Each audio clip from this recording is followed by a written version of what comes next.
Welcome to The Thriving Mama, the podcast that teaches you not just how to survive, but to thrive in motherhood. I'm your host, Dr. Stephanie Davis. As women, we've been taught to live and function in a very masculine world. It's very driver and success and goal-oriented and achievement-oriented. And we're really out of touch with the feminine and the essence of who we really are and what makes us us. And that makes us lose parts of ourselves. The shift became even more dramatic during the pandemic. And we see this show up in after birth and, during pregnancies and subsequent births or loss and grief. All of these shifts really do make us lose aspects of who we are if we are not feeling the feelings and accessing our feminine and, feel like just being. And so today I'm really excited to bring my friend Megan Albert, who combines energy work, ritual, herbs, and nutrition to help women heal and get them back in tune with that feminine energy. So we're not stuck in the driver, go, go, go stress of life. So we can sit back and relax and feel the feelings and feel ourselves and know who we are. 3 of the main points that we're going to be talking about today are how specific types of massage and any energy work can help you reset both physically and energetically postpartum, but also at other points of your journey. Also, the importance of allowing yourself grace to change at these transitional points in life. And finally, how energy work, ritual, and nutrition tailored to your individual needs can help you overcome anxiety, depression, and other chronic conditions. Megan Albert, owner of Ebby's Holistic Healing Center, is a holistic nutritionist, herbalist, and energy healer with a deep passion for holistic wellness. Her dedication to a balanced and healthy lifestyle drives her approach, which recognizes the interconnectedness of mind, body, and spirit. Megan's work centers on addressing the whole person, the physical, the emotional, and spiritual aspects of all of her clients' well-being. If you're confused about where to start addressing your own health, or you've tried all of the things and nothing has worked, I offer podcast listeners a free global health check where we'll evaluate your physical, mental, and emotional health and provide useful resources to help you on your journey. You will find that link in the show notes. Today, I have Megan Albert on, and she is absolutely amazing. She does so many things.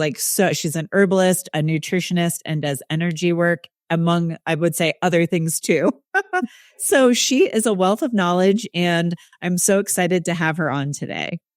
Well, thank you for having me on. I mean, this is an honor, Stephanie. I've just been talking about you lately to a whole bunch of women, so I'm ready to get this going.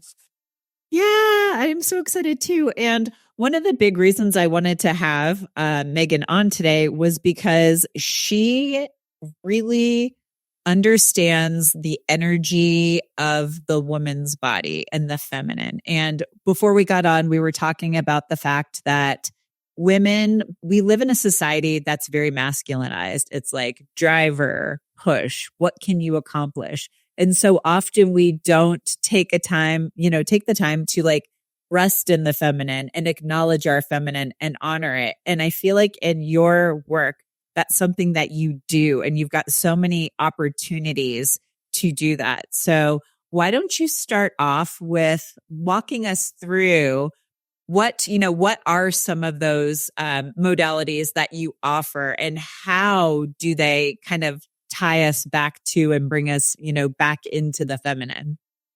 Oh, wow. Yeah. I being in this industry, beginning with this around 20 years ago, it was really considered the woo-woo.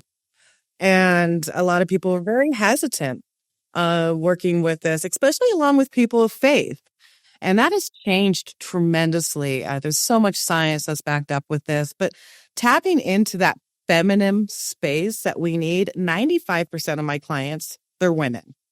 I mean, I have a beautiful handful of men. Don't get me wrong, but women tend to want to nurture and care for themselves a little bit more. And when you step outside of that box and get into that woo woo, this is where a lot of shifts happen, especially mentally, emotionally, and spiritually for women.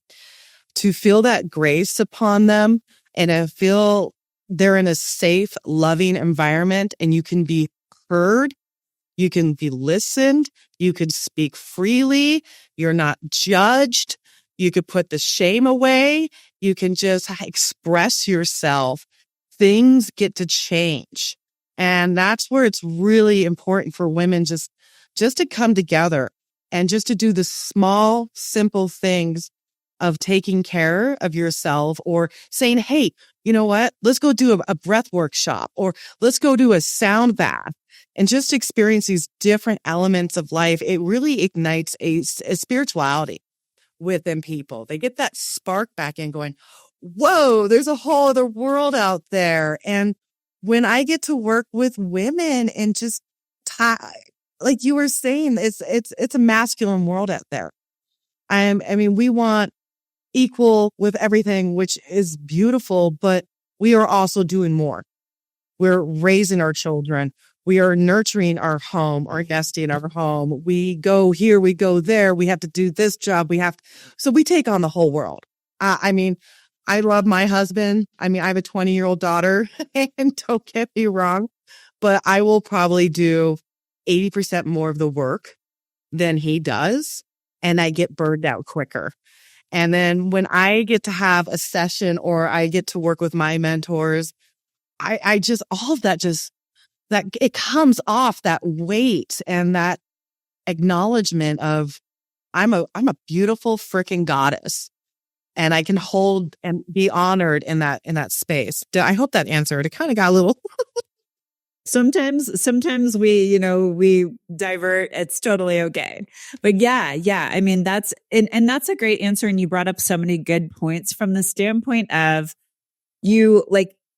I think there is an internal knowing when we know we need to reset, when things are so bad and so overwhelming and stressful and chaotic. And it happens to moms so easily because we do shoulder the vast majority of the work in the household, whether it's, caring for the kids, taking the kids, all over the place to everything everything they need. Then when they get older, it's like they come to mom when they have problems. It's like, it's not something that really ends, right? So there's all of that and running the household. And if you have a job or work from home, I mean, and that's not to say that, being a stay-at-home mom is not hard enough in and of itself, because I work with a ton of them too.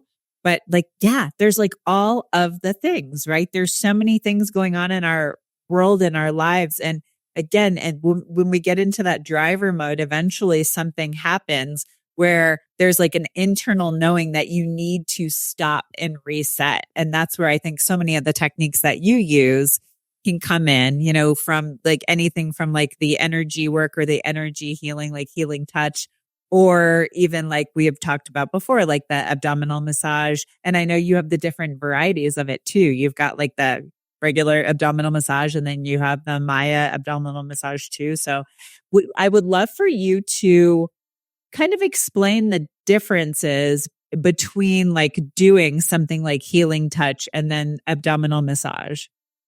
Well, what's really fun, no matter what, everything's going to be energy based in any modality. So, for example, with the abdominal technique, we're just focusing on the first rib down to the pubic bone. And this is where people work with digestive issues or a prolapsed or tilted uterus. This is extremely helpful. Women, I mean, we can have painful periods. This is not normal to be having painful periods, and getting this type of care really works. So I apply castor oil and hot, wet towels, and we let that sit for about a half an hour. And during that time, energy work happens. And I've had my first timers who are just I don't, I've never had my belly rubbed, and I have all these stretch marks, and I call mine my fupa, Yep. What I call it. And we're so self-conscious. And I mean, so just having that vulnerability and doing the energy work while that's sitting, the cortisol levels are coming down. Breath is changing. Your energy is changing. You're just becoming relaxed and you're getting into the moment. And then the towels come off and you're just I would say about 75% of the women are just still in their zone where their eyes are shut and maybe some snores are coming in. And you wouldn't think you would be snoring while somebody's, doing some visceral massaging on your abdominal, but it's a whole different element. And we hold so much emotion in our organs and in our hips and just getting things to move. So energetically that will play as well, because I'll get to feel and notice some certain things as well, especially when we're moving congested energy. It's a good releasement. So that's just with the abdominal, but with the Mayan, this is where I traveled to Mexico to work with a Mayan healer. And what they do overseas with women in these small villages is night and day than what we do here in America. To treat a woman after birth is a sacred process. And we're told just to get the spank, right? And we're told to get the Spanx on, don't start running, get rid of this baby fat. Absolutely not. You should be in a downtime. People should be doing things for you. But this is where we get to realign after birth, bringing our hips, allowing the hips to come back in and the organs to get replaced and honor that space. So that comes with the back massage of working with the lower abdominal along the spinal cord as well. And then we do the abdominal, but at the very end, this is what's so interesting is bringing in plant, like working with the spirits of the plants, the ritual of plants, and bring them in. And it's real fun. Nobody gets set on fire, but I do set the plants on fire. And that opens the cell membrane and the healing properties and just placing them on the abdominal when we're done. And just, it's a beautiful experience because that is our womb, or even if you've had a hysterectomy, it doesn't matter. That energy is still there. This is our womb space. Yeah. And the look when people get off, and it might not be the best reference, but I would have to say it looked like somebody, most of them look like they took a big bong hit because they're just like, oh my God. And things shift of how they want to feel about their body and releasement that can happen because we could have horrible pregnancies. Mine was not fun. That's why I am one and done because of that. And when I was learning this, I had tears in my eyes. I felt gypped that I didn't get to experience this after having my child or, even maybe a couple of years after. But the best part is Jose was like, oh no, it doesn't matter because everybody's in postpartum forever, So just, I got to experience it. We don't think about it that way, but technically you are postpartum after, you're done having children.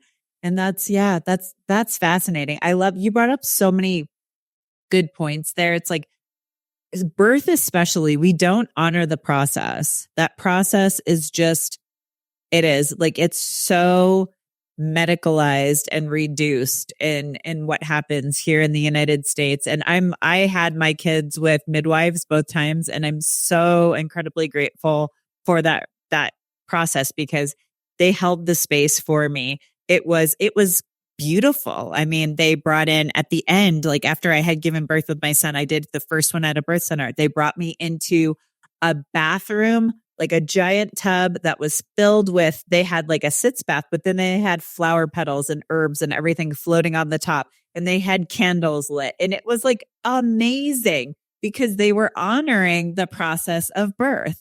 Yes. Yeah, right? It was amazing. It was so incredible. And then when I had my daughter, I was like, okay, I can do this at home. And I decided to do a home birth. But again, I had 3 midwives surrounding me while I gave birth with my son. I couldn't give birth in the bath, the big pool. I couldn't give birth because he just would not come out. He did not want to come out. He was 2 weeks late and then didn't want to come out. So they worked their magic and got him out eventually. But my daughter, Yeah, I labored with her in the tub. I pulled her out myself, which I would say as a female might be the most empowering thing you can do is to birth your own baby. And I pulled her out, put her on my chest, and those three women were there holding the space for me. It's like, it can be such an incredible, beautiful, sacred event if you allow it to be and you're open to it and you take the fear out of it, right? Because our society has made it become so like it's become so fearful because of all of the things. And don't get me wrong, things happen. I have lots of friends who are OBGYNs and things can happen, but that's why you work with people who are trained and like you have a plan in place, just in case something does happen. Cause I have had friends who've had to, do a transfer to the hospital when they've been at a birth center or birthing from home. But, really, I mean, for hundreds of thousands of years, we gave birth in fields and caves and, we didn't have hospital structures. So, and I love that so many other cultures around the world, depending upon where you are, still celebrate that. They still celebrate birth and they celebrate womanhood and they have rituals around that. And that was something I remember the very first time you and I spoke. You spoke a lot about rituals and the importance of ritual. And so in your practice, what kind of rituals do you bring in when you're working with women to kind of cultivate the feminine and bring them back into that, bring them back into the feminine space, but also heal? You had mentioned earlier, you talked about women, and I know this from my own working with women with trauma, women hold so much trauma in their pelvis and in their hips, and they get so tight. So what kind of rituals and what kind of work do you do surrounding that? It's individually based. The first piece is, especially if this is your first session, it's going to be night and day than coming back. Because now you already know, they just come and jump on the table instead of sitting on the chair. And so I really think it's about holding that space, like you were saying with your midwives. That's enormous. And it's so simple.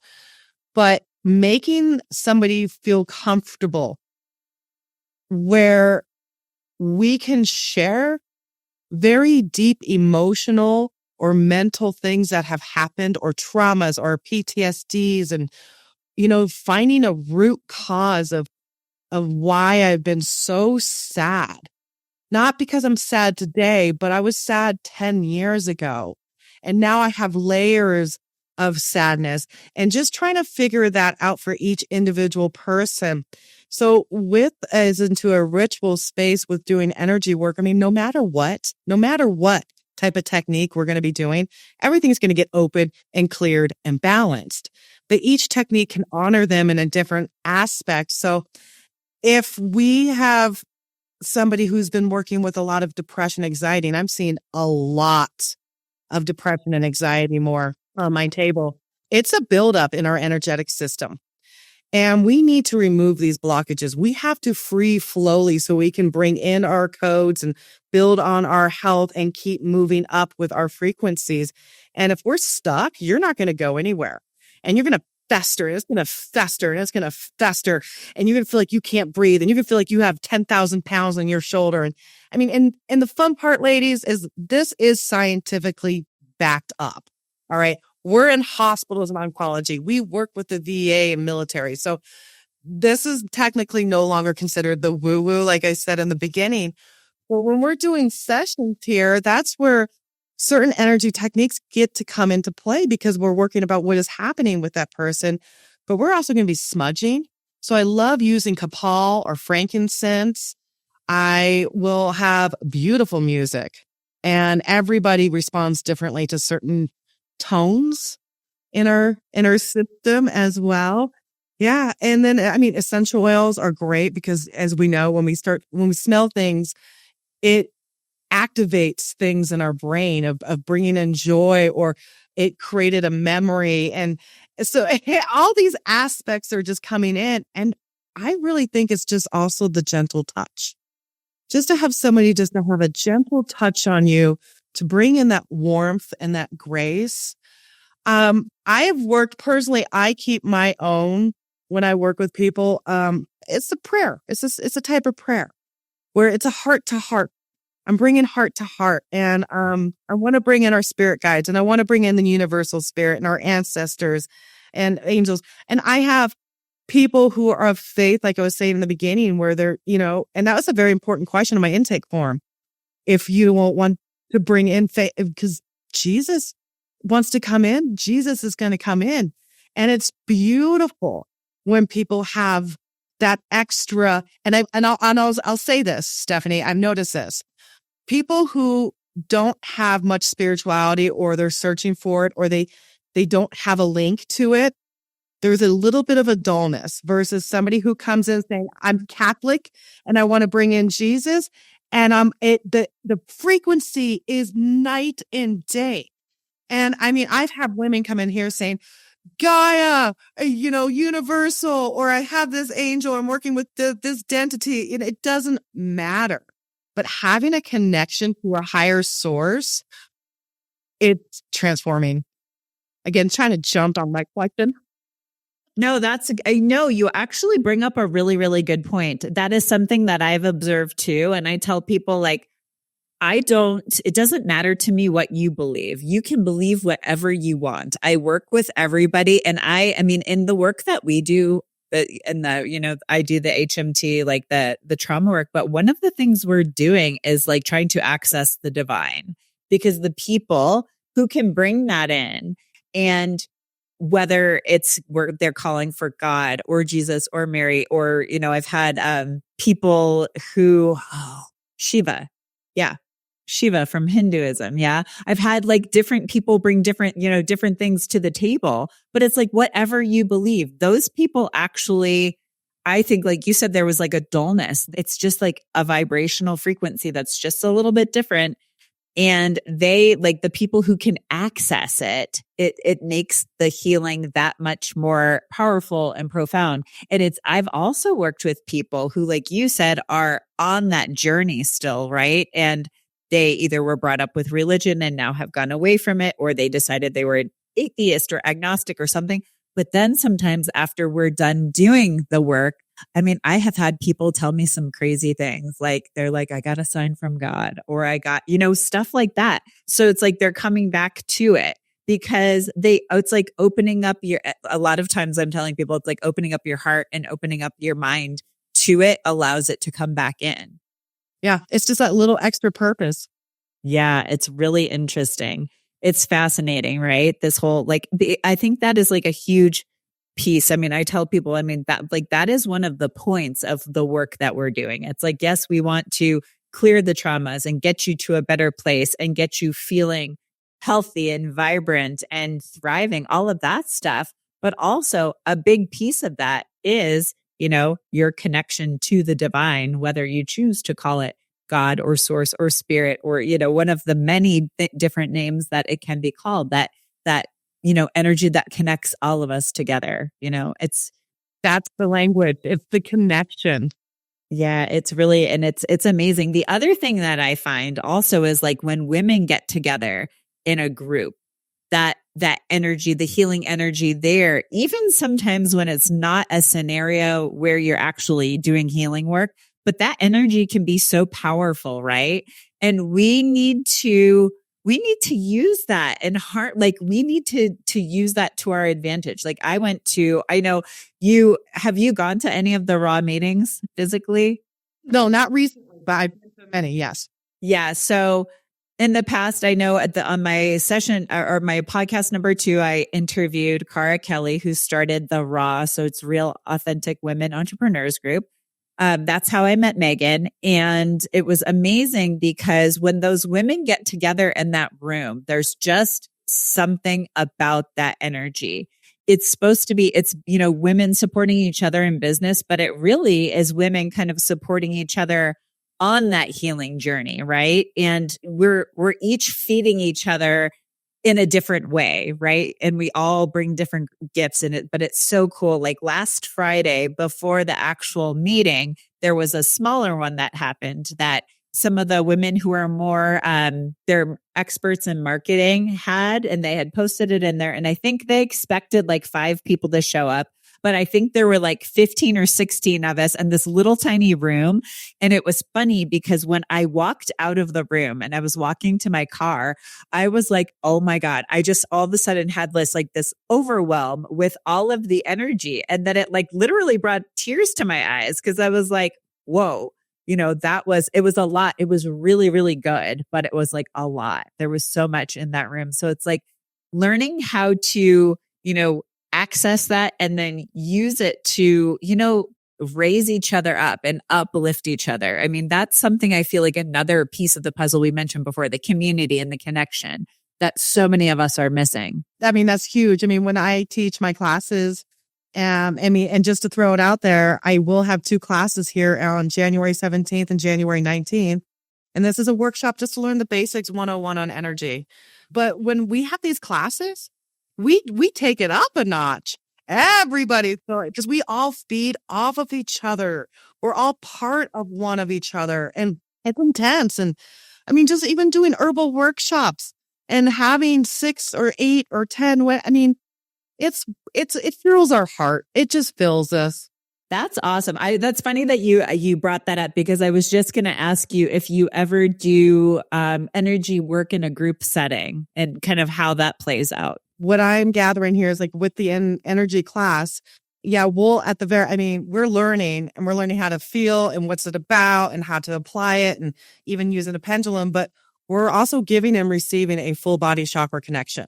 So it's very interesting of watching people want to serve and want to correct and help people while they're learning this, while they're laying on the table. But they don't understand there's so much that components that come into play when you're working on somebody's energetic field. So it's kind of just getting back again to that basis of just being an observer instead of trying to be a healer, because you can take this home and go practice on your family or go practice on your animals. But because we work together as a group on that. That's cool. Like bringing in each other's energy. I love that. Like the connection there and also just learning and, moving through it together. So that's absolutely incredible. I wanted to circle back to the process of like what you do for women after, like, say someone comes to you, they have given birth, they're just not feeling like themselves. Everyone like after you give birth, you have like those the phantom kicks and a lot of the weird stuff that's going on in your abdomen. And so when you are doing like the process that you do with the, abdominal massage and then the back massage, what else are you doing to kind of reset that woman and bring her back, like help bring her back to her kind of more energetic and full self? Because birth is an extraordinarily depleting process. Like that's something I tell women. It's like, we all think pregnancy is hard, but birth and postpartum is even harder. It's very depleting. Yeah, that's the thing. I mean, again, our hormones are we're all over the place. C-sections, I can't touch anybody until after 8 weeks. You have to be healed, unfortunately. But C-sections, man, you guys, this is something that's designed for you because, I mean, they're taking out your intestines or they're cutting things, they're ripping things out and they're just shoving everything back in and they sew you up and, it's a violation. So just when I get to work abdominally on women, they're fresh. You're fresh. This is a brand new shift in our womanhood of I'm not going to have the same body. I'm not going to have the same hormonal pattern more than likely. You're going to be a milk machine. You're going to feel tired. It's just baby, baby, baby, baby, baby. Everybody wants, you're kind of pushed over here on the side now. It emotionally and mentally can be very hard. So again, this is where we need to take care of ourselves and you need to get that self-care and that self-love and just allowing 2 hours of somebody to honor your physical element, your body, along with your energy of bringing it back into a place where you're opened again and you're going to start flowing again. And I could teach you how to go home and maintain this. And being an herbalist here, this is where it comes into play. Like, let's drink red raspberry leaf, ladies. There's no contractions with this. It's the most simplest tea you can do. It's so nurturing and high in vitamins and minerals, and it's tonifying. It tonifies your uterus to come back into play. And a lot of women can be drinking red raspberry tea while they're pregnant as well to help tonify your uterus as it's expanding. So you're working with that expansion and you're working with that shrinkage. And just to have a correct placement, because it's so common as well. I mean, we're pushing, we're straining. And, and it's just you're under ultraviolet lights and you have people with masks and gloves around you and everything's so sterile and you just feel cold. And I think it's just about bringing back that warmth and that joy of, it can be very traumatizing for women. It really can. You had beautiful experience. I tried to do that. I did hypnobirthing. I was all ready to go. I didn't want to have the pain pill or whatever, the spinal thing. And I had my midwife with me as well. Yeah. But unfortunately, I had a complication where my water did not want to break. And then when they did break my water, my daughter defecated.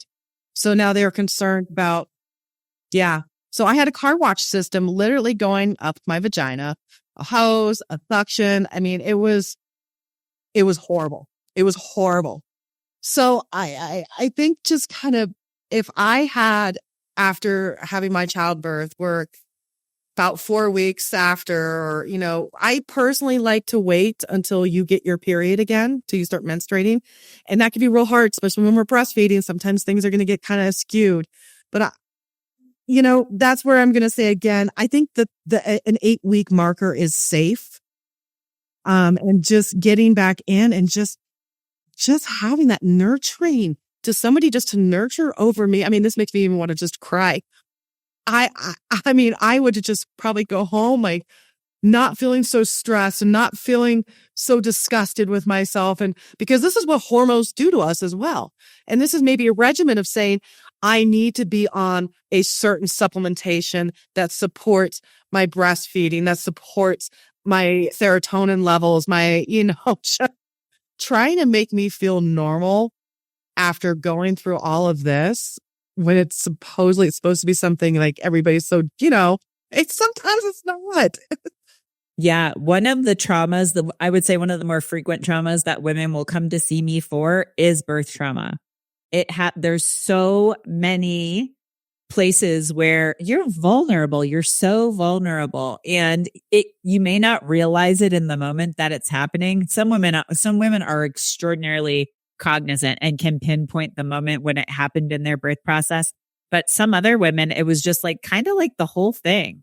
Like you're so incredibly vulnerable. So I do see a lot of women for birth trauma, especially if they're pregnant again, because they don't want to carry that stress and that trauma through the pregnancy and then the, subsequent birth. But you did something earlier and I had the coolest impression, but you said, the uterus, you were talking about the expansion of the contraction of the uterus. That's exactly what's happening with your energy too. Like as you go through pregnancy, your energy is expanding, and because it's two lives, right? You have two intertwined or sometimes more lives together that are expanding, and then you release it. And then it's a contraction of that energy too. And that's something else that we need to work with and be cognizant of. And something that frustrates me to no end. And this happens not only with birth, but also with grief. It's like after a baby is born, everyone focuses on the baby. And like you said, the mom is kind of like put off to the side. I'm super intentional when I'm working with postpartum moms, but then also like friends of mine. If I have a friend who has just given birth, I don't buy baby gifts. I buy gifts for the mom to celebrate the mom and like help support the mom on her journey, and not the baby, because the baby is going to be getting all sorts of stuff like love and attention and all of that. But it's the same with grief too. When we're processing our grief, it's like everyone, like when you have experienced a profound loss, they're like, everyone's worried about you for like, a couple of weeks or a month or so. And then all of a sudden it goes away. And it's like, you're still carrying the burden. You're carrying the burden in both situations, right? And so we need to find ways to support each other and, carry each other through these processes. And I think what you're talking about, like all of the energetic piece of it, especially, is such a great way to do that, because you It's a can do closing. energy work from a, right? Yeah. You can do energy work from a distance. I do that. I mean, the vast majority of my sessions, we do it virtually, but I also can do work for people without them being present even. And I think that's one of the cool, beautiful things about energy work too. Do you do any type of any work like that? I recently just did somebody in Germany a while ago. So, I mean, there's no space and time with energy. There just isn't. I think it's a little bit difficult for the newbies because it's just, you believe what you see. And we're only allowed to see so much in this dimensional world that we're in. But, I have other people like I already know, like, somebody in Arizona and somebody in California, and or New York too, and they'll just schedule an appointment. And honestly, I think they're more intense than an actual hands-on. Main reason is because you have to there's a scope of ethics when you have somebody on your table. How you can touch, where you can touch, things you can say, and then when I don't have somebody on my table and I'm doing long distance, I mean, I'm getting my drum out. I'm just like, woo, so I can make it a lot stronger, maybe is the word. Yeah, absolutely. I think it's really interesting because now that we live in like this post-COVID world where so much stuff has gone online, I think people have always said to me that they're like, how do you do stuff from a distance? And it's interesting because when I first started, my first foray into the virtual world was in functional medicine 11 years ago. I was, in one of the very first worldwide virtual clinics. And it was interesting because I too kind of had that misconception that, it's going to be harder to do it virtually, but really it's not. It's not hard at all. I think in some ways it can be more impactful. If you need to see something up close, sometimes that can be a little bit of a limiting factor. But otherwise, like you're saying, like sometimes the energy that can come through is like in a virtual setting or just a distance healing setting is so strong and so profound. That's cool that you say you can bring other things in, like a drum or other modalities. Is there anything else that you do besides the drum that will amplify what you're doing? Yeah, I mean, I love plant brushings. This is something that's also so beautiful. So when I started getting to working with herbs, probably about 7 years ago, I just came across one of my last courses with Shelley, I might say her last name wrong, Shelley Tongroove, Artisme and Rue. Amazing woman, very strong and very knowledgeable. And I just never even thought about this. And it was like plant brushings. And I'm like, oh my God. Oh my gosh. Because when I work with plants, and each one is so different because you sit with it and you get to feel it and you get to smell it and you get to crunch it and you get to watch how it grows. And they all carry a different element of energy as well. They're alive. They have spirit. And I was like, why didn't I even think of this?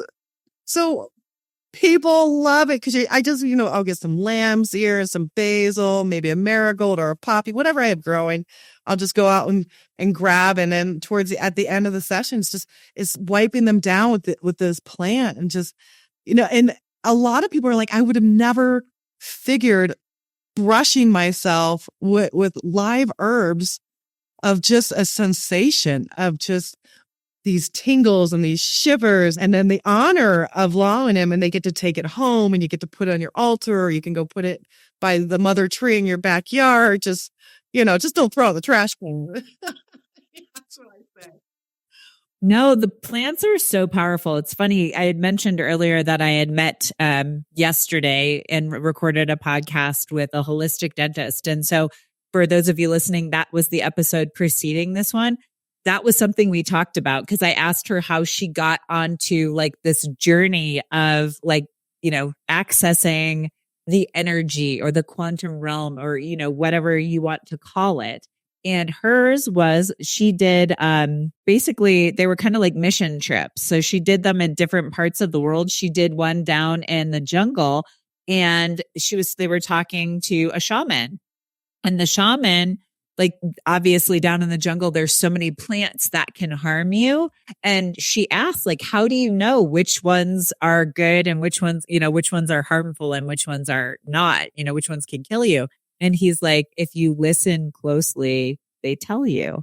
And that's not the first time I've heard that. A lot of my like friends who have, been trained in different healing traditions, especially with shaman, have said that, the plants speak to us, the plants sing. There's so much that we can get. Like you said, they are living entities, and there's so much that we can get from them. And I think that's amazing that you bring that into what you do in practice too, because, like the plant essence, like you don't even need to have the plant there even. Like if you can access like the essence or the vibration from that plant, you can bring that into whatever, ceremony or whatever healing you're doing too. There's so much that we have access to that it's basically been suppressed from us, especially in the US and Canada and a lot of, I wouldn't say all of Europe, because like if you look at Germany and German new medicine, and there are certain other modalities there in certain parts of Europe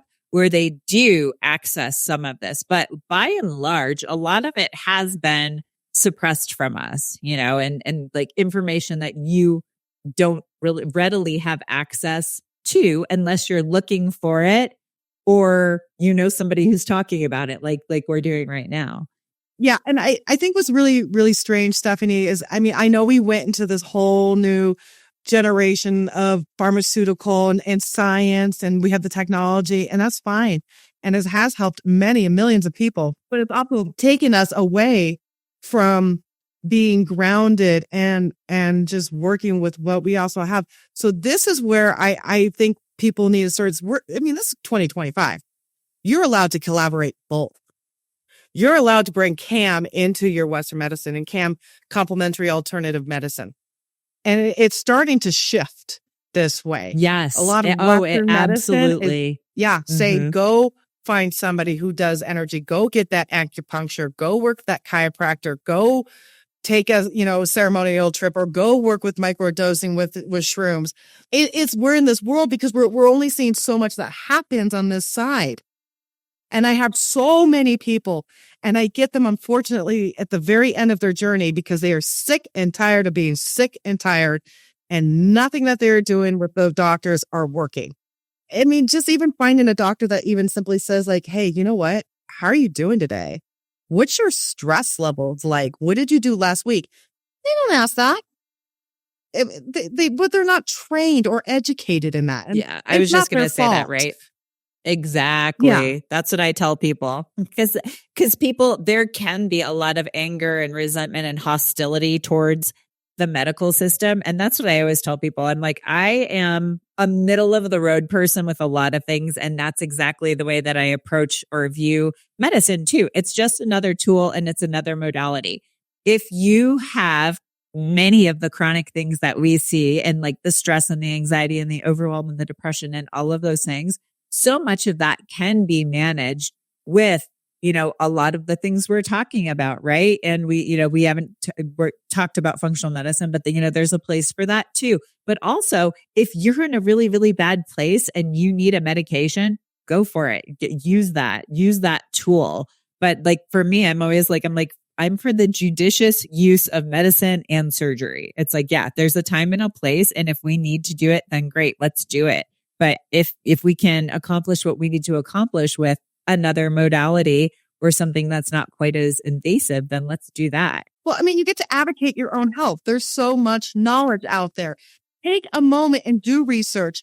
Don't be a Google doctor. There's a website, a search engine called Google Scholar. Get on Google Scholar, get peer-reviewed articles.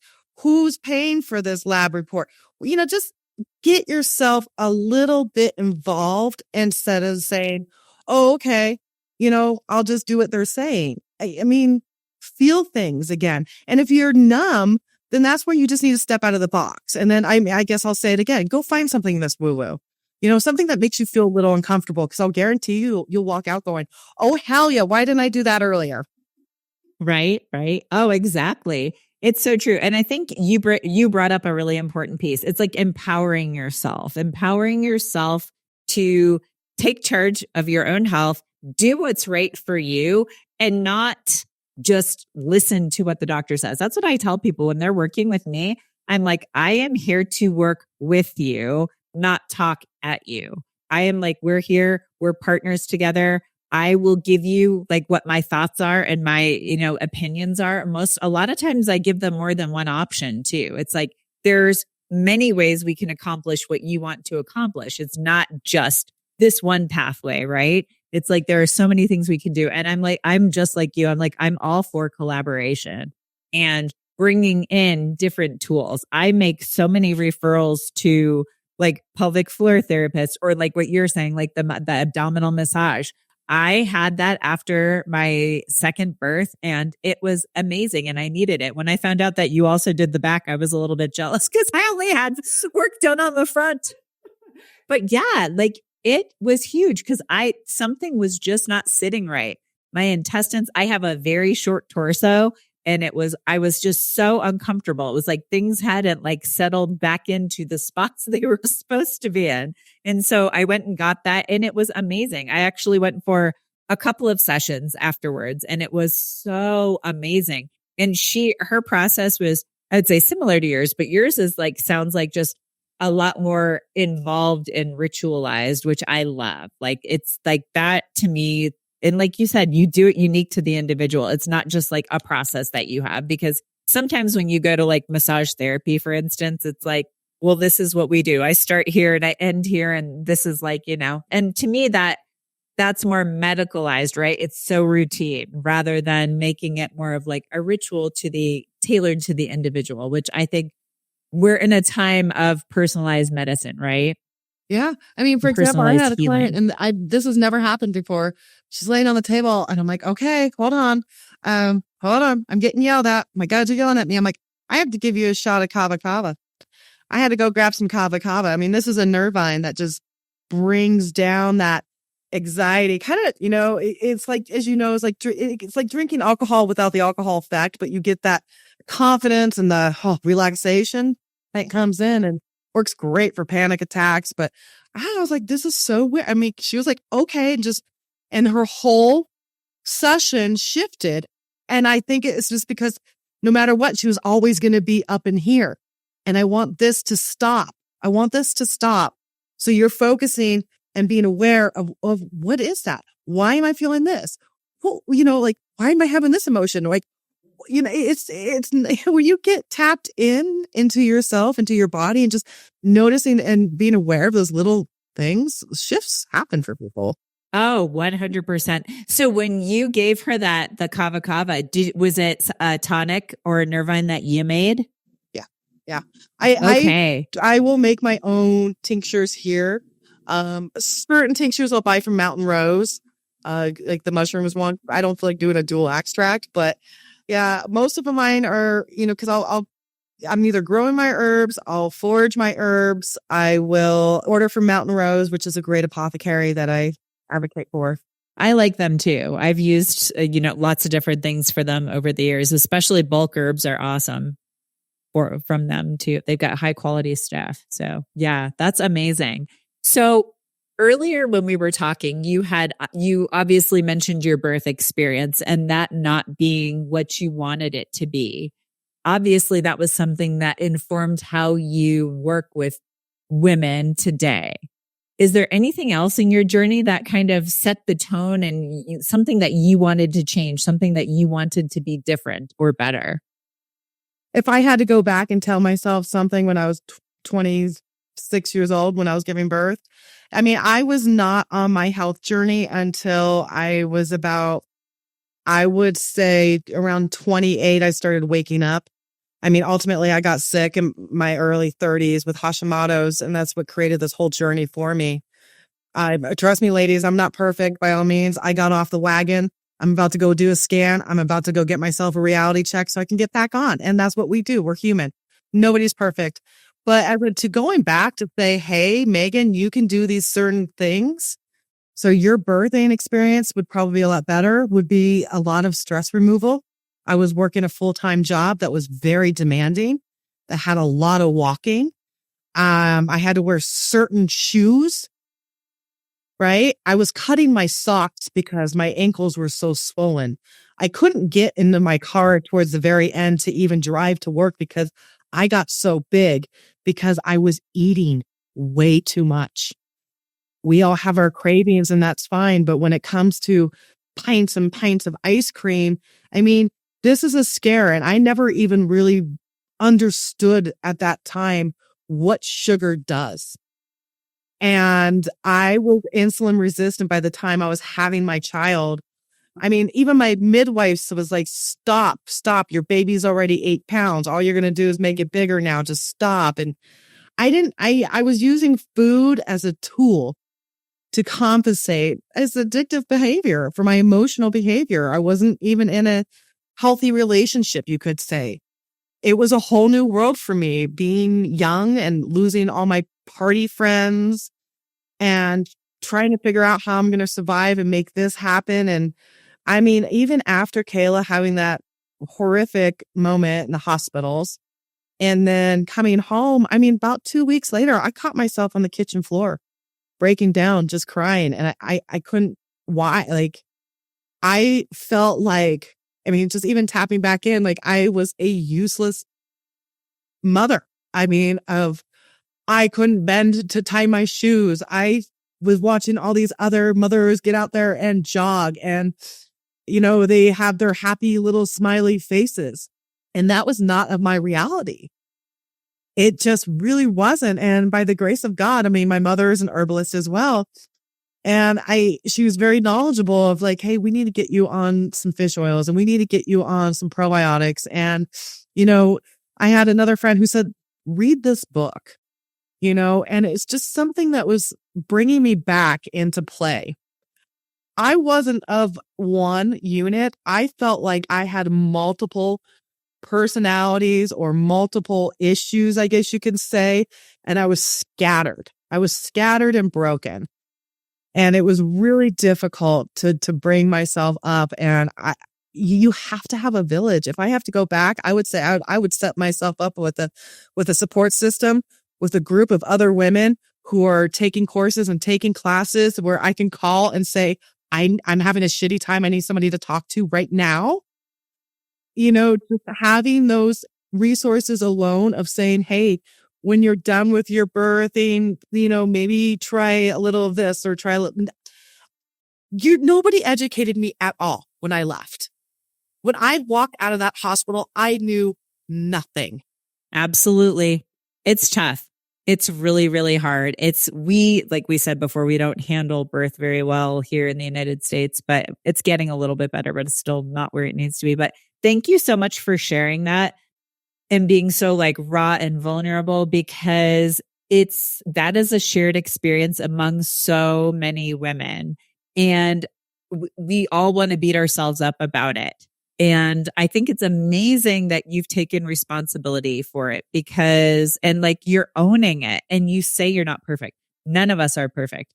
It's funny because I did a podcast, like, you know, I think I mentioned to you, I did like a series of 3 just talking about like owning your stuff and, owning the responsibility. Like right now, I feel like we're at a crossroads in the world, like in so many ways and energetically. And like you had mentioned, there's all the anxiety and the depression and mood related stuff. Like people across the board, across the world are overwhelmed, and we need to do something about this. And it's like adults, those of us who are like in the adult world, own your stuff, do something about it, take action, take one little step. But we need to stop running away from it. We need to stop like the whole ghosting thing. What got me on this whole thing was it was an article in Psychology Today that was trying to normalize ghosting. I'm like, there's nothing normal about that. Running away from issues is not normal. And that's what it was saying. It was basically like, oh, but it's really the ghoster's not trying to hurt anybody. It's not trying to hurt the ghostie. They just don't want to hurt their feelings and they're feeling really bad about themselves.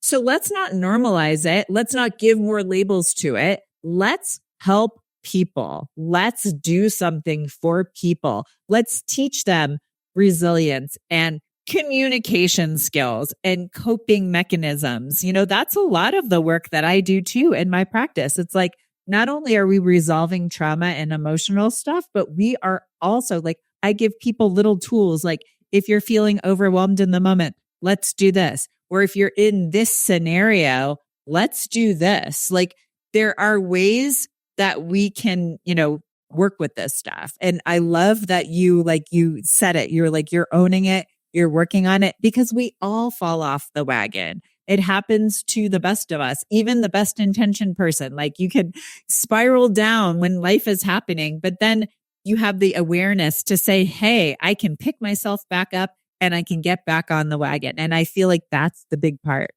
That's it. You have to fail. You have to fail. And failure doesn't have to be as labeled as to where you will never become something. You fail, you grow to learn. So now you're already not, that next step up. Okay. Yeah, I failed again. That's okay. I brushing yourself off, but having a toolbox is huge. And then you don't learn it. Toolbox. Yeah. I mean, no. We didn't learn it from our parents. You're not going to learn it at the bar. No, and you don't, most of our parents did not model that for us either. They didn't model great relationships or good communication skills or emotional resilience. And so this is something the world is learning again. And that's one of my biggest things. I'm like, we need to teach people these skills because I'm like, I've got a almost 12-year-old and a 7-year-old. I don't want them going out into this world and, just letting life happen to them. I want life to happen for them, and it's like those little shifts in perceptions and beliefs. And we talk about everything. We talk about stuff we see, we don't watch the news. So we don't pay attention to what's going on in the news, but like in the world and amongst their friends, because they're hearing things a lot younger than we did. I mean, my son, 6th grade this year, he's heard multiple times about suicide and horrible things happening within families. And we talk about it. And we talk about like how you handle this stuff and address it. It's like we need to build resilience, especially in women, because women are the ones who end up having these conversations and handling this stuff, right? So it's like something we need to build this up and cultivate it, right? It's we are in an interesting time, I should say. How is it for like your 20-year-old daughter, like navigating the world? It's rough. It's rough. Because it was the same household for me. We would, everything here is organic or, I try our hardest, just for my education alone. So she had a different little, upbringing, but it made her a lot more mature. And it was difficult to find those groups of friends for her because her view aspects on life have been broadened. I guess you could say I have a 20-year-old daughter who hangs out with 40-year-old women now. Oh my gosh, I love it. That's awesome. It's cool though, because I have been one of those people throughout my life, like the age didn't really matter to me. And I did tend to gravitate to people who were older than me.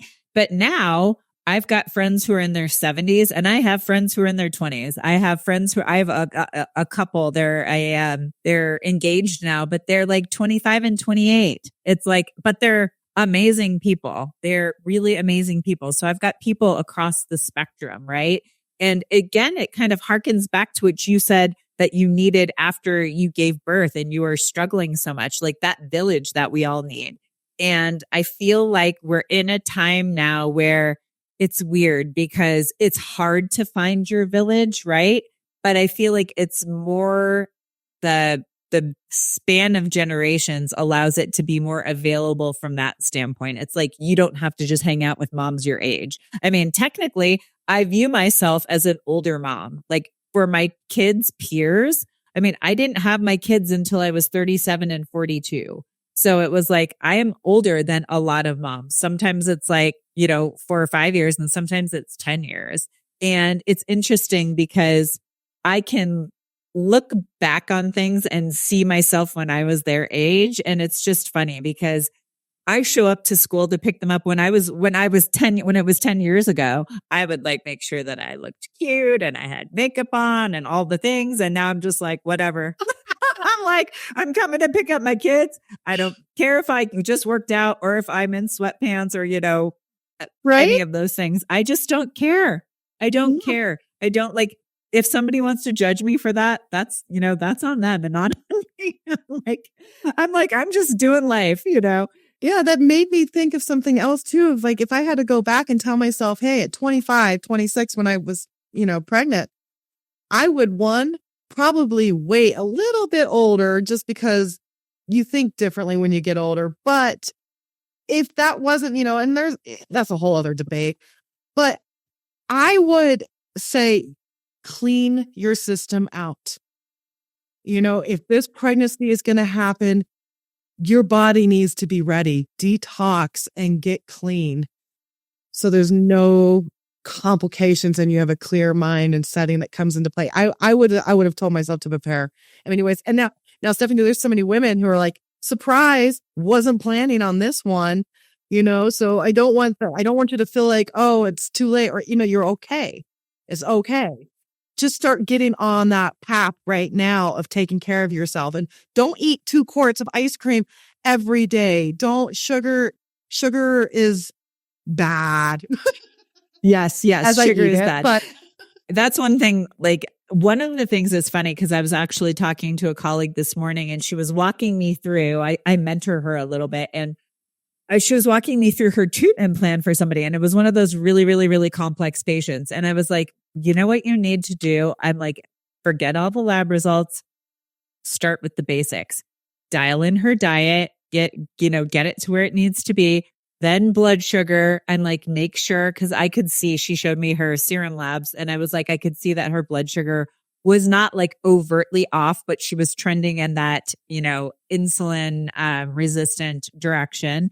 And I was like, do those 2 things first. I'm like, you will have a phenomenal amount of change if you just start working on that. Then you can start working on all the labs and everything else. But just those little things, I'm like, sugar is really profoundly powerful in your body. And it shows up not even just like your glucose and your insulin. It shows up everywhere throughout your whole body. Right. And it's one of those things where I'm like, that's what it breaks down to. Sugar is sugar, right? I mean, Candida, it changes your microbiome, it changes your serotonin. It's a whole biochemistry with what we do, and that's why it's so addicting. Yep, because it has so much power. And that's what I say. I'm like, girl, just do a couple things. Yes, keep it simple. Yeah, and then I'm like, I'm like, you can have some fruit, not lots of fruit, because they want to like replace then the sugar, the processed sugar with fruit. And I'm like, I'm like, you can have a little bit of fruit, but not a lot. I'm like, sugar. And they're like, honey, raw honey. I'm like, yes, raw honey, organic maple syrup, all of it. It's sugar. Your body sees it the same, right? Oh, it breaks down. I know. It'll be a whole other podcast. Oh, I know. We could go down that rabbit hole too. So I want to be really respectful of your time. And we're kind of at that hour mark already. But is there anything else for the woman who wants to start like just taking a step towards the path of nurturing herself? What would you tell her? Oh my God. Find a way to laugh. Find that smile. Oh, I love that. You just need to be silly. Walk into a room and just blah, blah, you'll be like, oh my God, I'm so retarded. Silly, just be silly. I really, life is so short, and just to be consistently worried if you're saying something or doing something right. But I think it's just, all day long, you can pat yourself on your back and give yourself a little love. It's out there. Self-care is out there. I think laughter is a cure for a lot of things.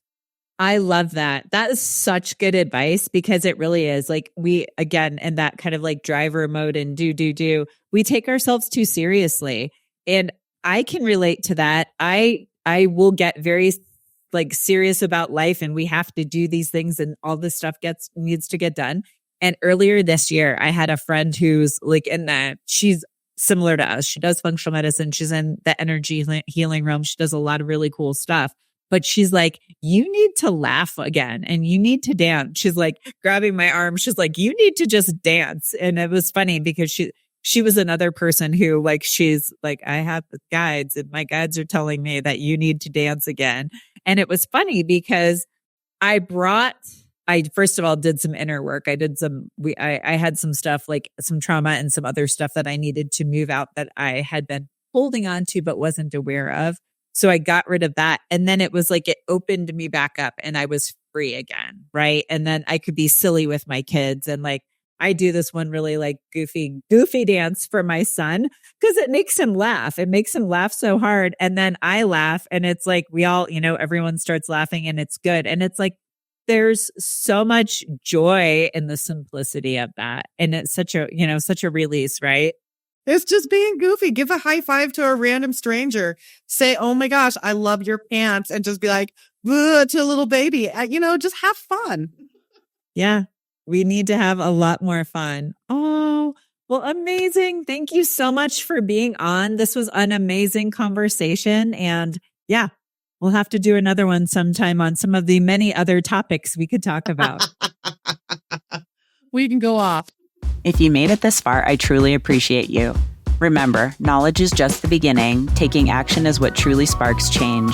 If you're overwhelmed and don't have enough energy to make it through the day, I invite you to book a free 20-minute coaching call with me. It's a no-obligation chat where we can discuss your health goals and how I might be able to help you achieve them. Visit the link in the episode description to book that call. Until next time, keep striving for wellness and remember, you have the power to not just survive, but thrive in motherhood.